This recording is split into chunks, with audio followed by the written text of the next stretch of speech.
Good morning, students. Today we will discuss numericals based on Faraday first law. Last lecture में हमने पढ़ा था कि जो Faraday first law होता क्या है, कि जितनी भी Faraday फर्स्ट लॉ के अकॉर्डिंगली क्या था कि इलेक्ट्रोलिसिस जब भी होता है तो उस टाइम पे जो प्रोडक्ट फॉर्मेशन होती है एनोड या कैथोड पे, वो वहाँ पे प्रोडक्ट कितना बनता है एनोड या कैथोड पे, वो किस पे डिपेंड करता है। तो ये है यहाँ पे क्या, ये जो फॉर्मूला ड्राइव किया था किसके अकॉर्डिंगली था, फेराडेज फर्स्ट लॉ के अकॉर्डिंग ही था। ये है जो वेट डिपॉजिट होता है एनोड या कैथोड पे, और ये डिपेंड करता है किस पे, जितना भी चार्ज फ्लो हो रहा है सर्किट में उस पे डिपेंड करता है कि जितना चार्ज हम फ्लो कराएंगे सर्किट में उतना ही मास वहाँ पे डिपॉजिट होगा। ज़्यादा चार्ज अगर हम सर्किट में फ्लो करा रहे हैं तो वहाँ पे मास ज़्यादा डिपॉजिट हो जाएगा।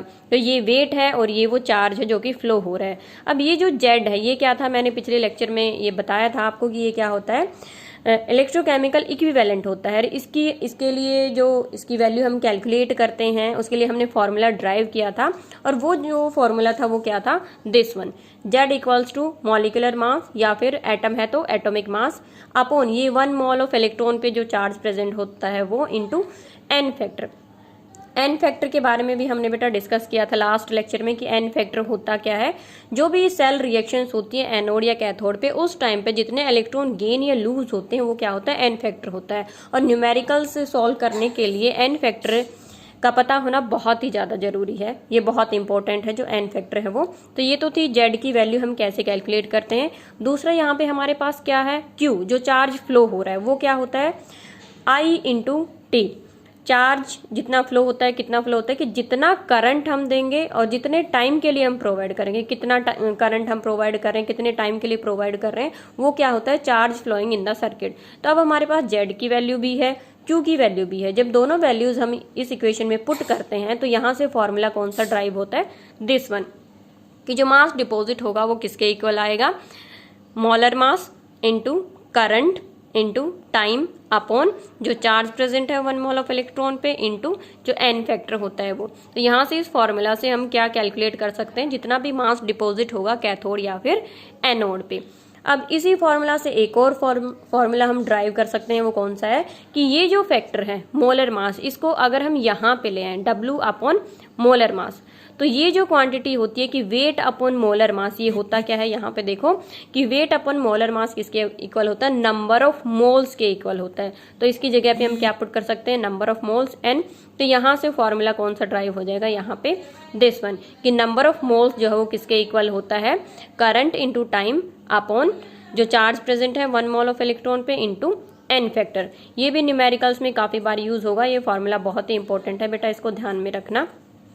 अब यहाँ पे देखो इस फॉर्मूला से हमें क्या पता लग रहा है कि जो नंबर ऑफ मोल्स हैं वो किसके इनवर्सली प्रोपोर्शन में है, एन फैक्टर के। मींस कैथोड पे जो प्रोडक्ट बनेगा उसके जो नंबर ऑफ मोल्स हैं वो अपने एन फैक्टर के क्या होंगे, इनवर्सली प्रोपोर्शन में होंगे।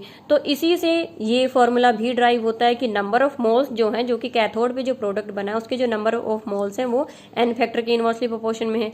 जो एनोड पे बनेगा प्रोडक्ट उसके नंबर ऑफ मोल्स क्या हैं, वो अपने एन फैक्टर के क्या है, इनवर्सली प्रोपोर्शन में। तो यहाँ से ये फॉर्मूला ड्राइव हुआ है। ये फॉर्मूला भी बहुत इंपॉर्टेंट है, बार बार क्या होगा, न्यूमेरिकल्स में यूज होगा।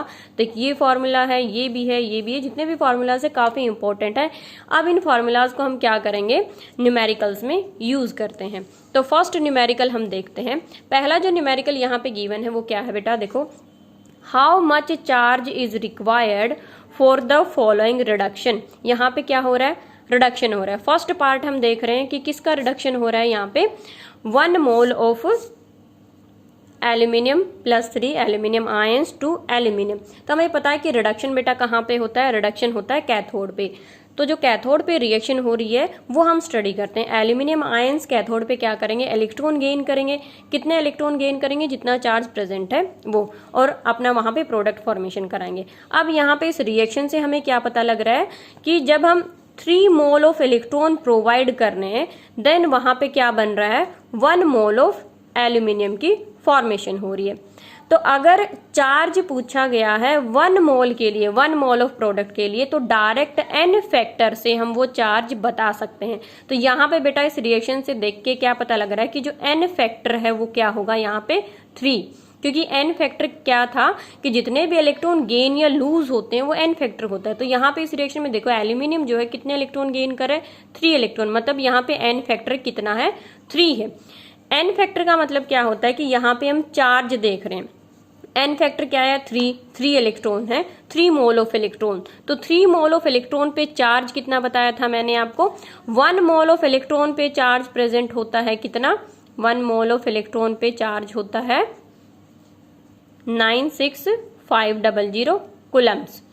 तो 3 मोल ऑफ इलेक्ट्रॉन पे कितना चार्ज होगा, 3 × 96500 कूलम्स। ये आएगा इसका आंसर कि एल्यूमिनियम के रिडक्शन के लिए कितना चार्ज वहां पे कूलम्स में रिक्वायर्ड है। एन फैक्टर देख के हम डायरेक्ट बता सकते हैं, एन फैक्टर वहां पे 3 था तो कूलम्स में चार्ज कितना होगा, 3 × 96500 कूलम्स। बाय चांस अगर फैराडे में पूछा हो तो जो 1 फैराडे है वो किसके इक्वल होता है, 96500 कूलम्स। तो फैराडे में ये चार्ज कितना आ जाएगा आपका, 3 Faraday. This is the answer, 3 Faraday. अब हम इसका सेकंड पार्ट देखते हैं, वहां से हमें बिल्कुल समझ आ जाएगा। सेकंड पार्ट यहाँ पे क्या था, किसका रिडक्शन हो रहा है, reduction of 1 mole of copper two positive to copper. Again यहाँ पे किसके लिए पूछा गया है, 1 मोल के लिए पूछा गया है। मैंने आपको बताया था कि 1 मोल के लिए अगर पूछा जाता है तो डायरेक्ट हम एन फैक्टर देख के वहां पे बता सकते हैं कि कितना चार्ज रिक्वायर्ड होगा। तो अब हमें इसका एन फैक्टर कैलकुलेट करना होगा, उसके लिए हमें देखनी होगी जो सेल रिएक्शन है वो। तो रिडक्शन कहाँ पे होता है, कैथोड पे होता है। तो एट कैथोड क्या होगा यहाँ पे, रिडक्शन किसका, जो कॉपर आयन है वो इलेक्ट्रॉन गेन करेंगे, 2 इलेक्ट्रॉन चेंजेस इनटू कॉपर। तो यहाँ पे देखो बेटा जो एन फैक्टर आया है वो कितना आया है, 2 आया है, 2 मोल ऑफ इलेक्ट्रॉन है। और 2 मोल ऑफ इलेक्ट्रॉन पे जब हम चार्ज कैलकुलेट करेंगे तो कितना आएगा, 2 × 96500 कूलम्स। ये आया है कूलम्स में। मैंने आपको बताया था फैराडे में अगर पता करना हो तो ये क्या है, 2, और ये जो क्वांटिटी है किसके इक्वल होती है, 1 फैराडे। तो यहाँ से आंसर क्या आ जाएगा आपका, 2 फैराडे। इसी तरह के और भी क्वेश्चंस हैं वो हम सोल्व करने की कोशिश करते हैं। यहाँ पे रिडक्शन किसका दे रखा है कि MnO4 negative changes into Mn2 positive. Clear है। अब हमें यहाँ पे ये जो मैंगनीज है यहाँ पे क्या पता होना चाहिए, इस पे कितना चार्ज प्रेजेंट है वो पता होना चाहिए।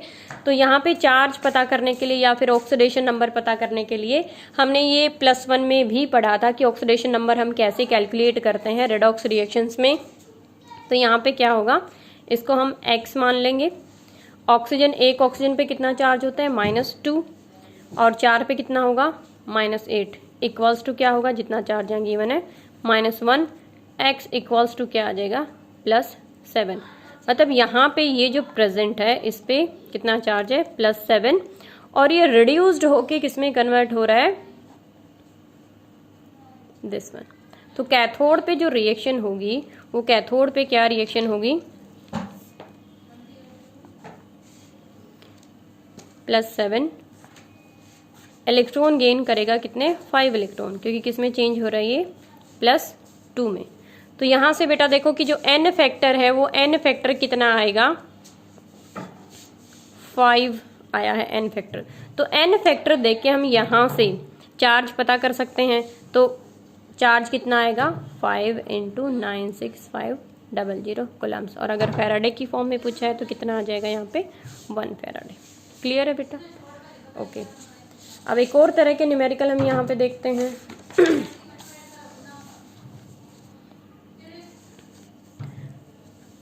A solution of copper sulfate is electrolyzed for 10 minutes with a current of 1.5 ampere.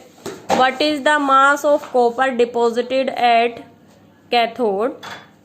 Given है यहाँ पे molar mass of copper equals to 63.5 ग्राम पर मोल।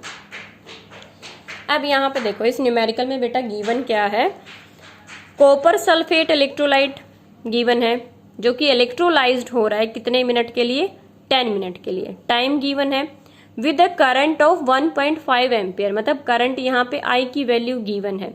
और पूछा क्या गया है कि जो कैथोड है हमारे उस पे कॉपर का कितना मास डिपॉजिट हो रहा है। मींस हमें यहाँ पे कौन सी रिएक्शन देखनी है, जो कैथोड पे जो रिएक्शन हो रही है वो देखनी है।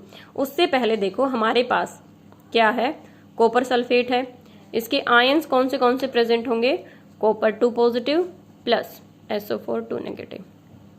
रिएक्शन हमें कहाँ पे देखनी है, कैथोड पे। कैथोड पे क्या होता है, रिडक्शन। रिडक्शन किसका होता है, दिस वन। ये जो पॉजिटिव आयंस है कैथोड पे जाएंगे, क्या करेंगे, इलेक्ट्रॉन गेन किया, किस में कन्वर्ट हो गए हैं, कॉपर में। अब यहां से देखो बेटा एन फैक्टर क्या है हमारे पास, एन फैक्टर आ गया है 2। हमें कैलकुलेट क्या करना है, यहाँ पे मास डिपॉजिटेड, आप कह सकते हो कि हमें यहाँ पे W कैलकुलेट करना है।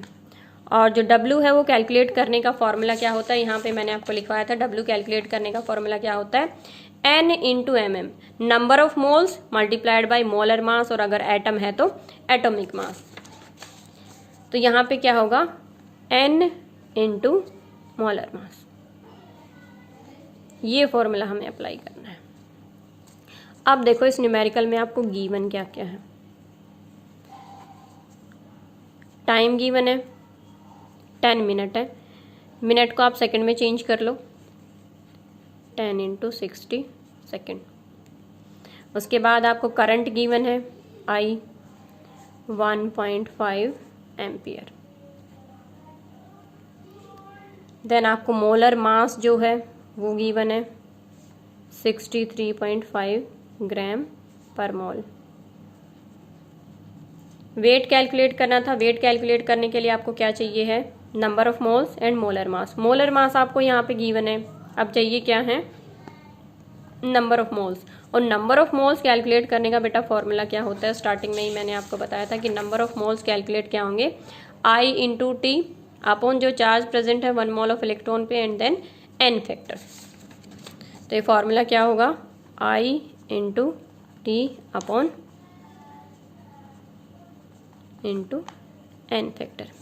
अब देखो I की वैल्यू गिवन है यहाँ पे हमारे पास, T की वैल्यू भी गिवन है, एन फैक्टर हमने यहाँ से पता लगा लिया है, तो इजीली हम नंबर ऑफ मोल्स कैलकुलेट कर सकते हैं। तो नंबर ऑफ मोल्स हमारे यहाँ से क्या आ जाएंगे, 1.5 इंटू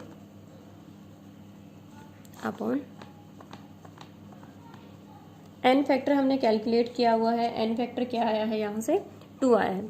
ये जब हम कैलकुलेट करेंगे नंबर ऑफ मोल्स, तो हमारे पास नंबर ऑफ मोल्स कितने आएंगे, 0.0046। जैसे ही नंबर ऑफ मोल्स आए हम इस फॉर्मूला से वेट कैलकुलेट कर सकते हैं। तो यहाँ से वेट हमारा क्या आ जाएगा, मोलर मास यहाँ से आएगा 0.295 gram. This is the answer. तो इस तरह से हम फॉर्मूला अप्लाई करके अपना न्यूमेरिकल्स जो है वो कैलकुलेट कर सकते हैं। Thank you.